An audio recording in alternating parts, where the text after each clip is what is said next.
Kita mengetahui kematian itu dari kabar, dari berita, dari pelajaran. Namun berita yang sampai itu benar-benar dari orang-orang yang terpercaya.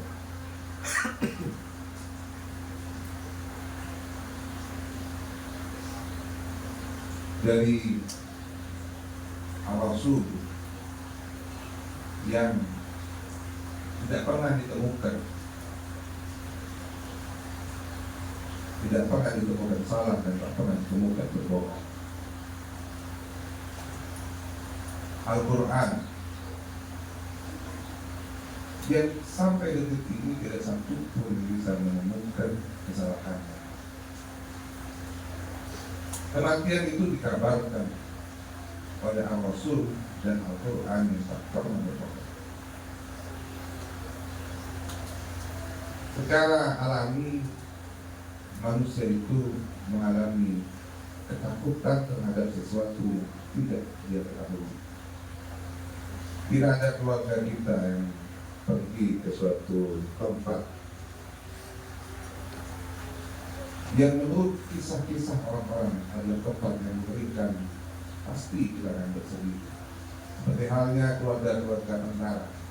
Ketika tentara itu mau ke tempat-tempat pertempuran, keluarga yang menangis sedih, dan di belakang semua berdoa agar keluarganya itu selamat kembali bersama. Demikian pula misalnya kita ditugaskan atau karena suatu keterpaksaan atau karena suatu kewajiban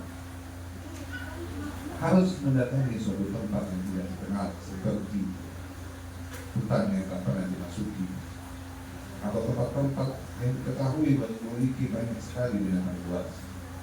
Kita mengalami rasa takut. Bagaimana halnya kematian? Namun kematian itu berbeda dengan perjalanan lainnya. Semua perjalanan itu tidak wajib. Semua perjalanan itu tidak wajib, kecuali kematian. Kematian itu wajib dijalani. Setiap yang bernyawa akan mengalami kematian. Ini ditulis dalam Al-Quran, tetapi hal ini tanpa ditulis dalam Al-Quran pun semua manusia sepakat bahwa yang hidup pasti mati. Artinya kematian itu adalah sebuah kepastian. Karena itu banyak kisah ulama yang menyebutkan agar kita mempelajari tentang kematian, karena kepastiannya itu. Segala puji dan syukur kepada Allah karena kita telah dijadikan sebagai orang-orang yang beriman.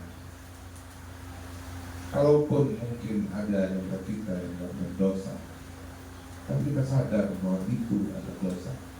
Kita tidak melakukan pembangkangan seperti iblis kepada Allah ketika dia menentang perintah Allah dengan menyatakan bahwa api itu lebih mulia daripada tanah, bahwa dia akan membuktikan untuk menggoda anak cucu Adam.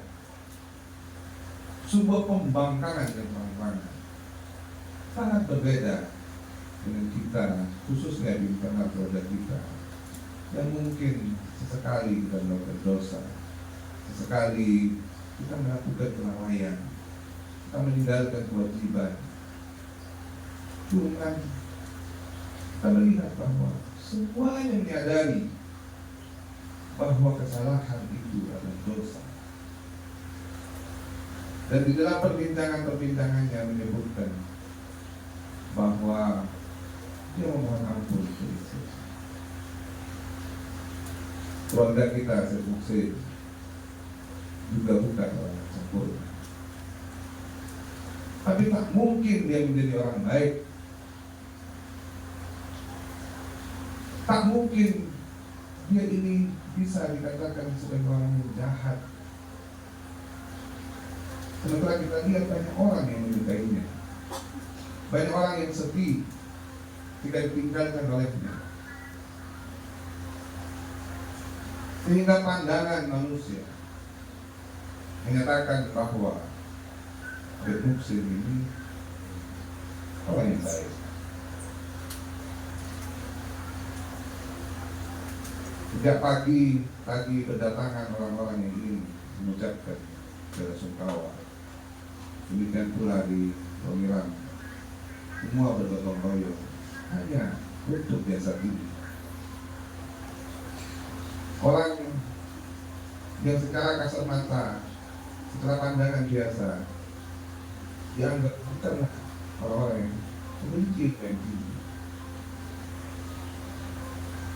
Tapi fakta bahwa Muslim ini bersegera ketika ada orang yang kesusahan, dia bersegera mengambil resiko-resiko yang besar demi untuk membela keluarga, membela teman, membela kaum.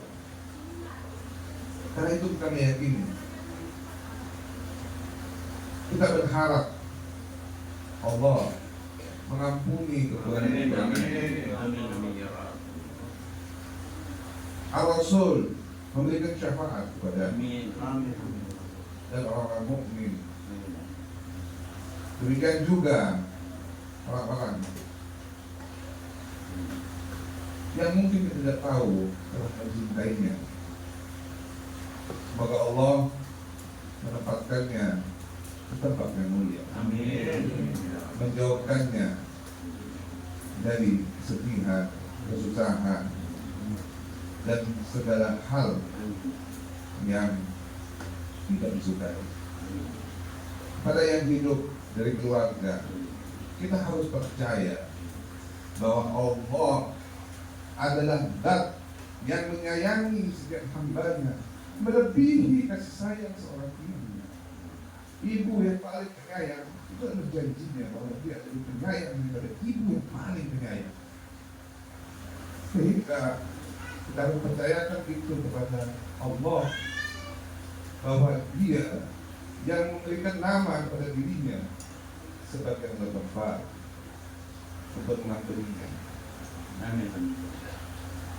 Demikian sedikit sambutan dari saya dari ungkapan hati.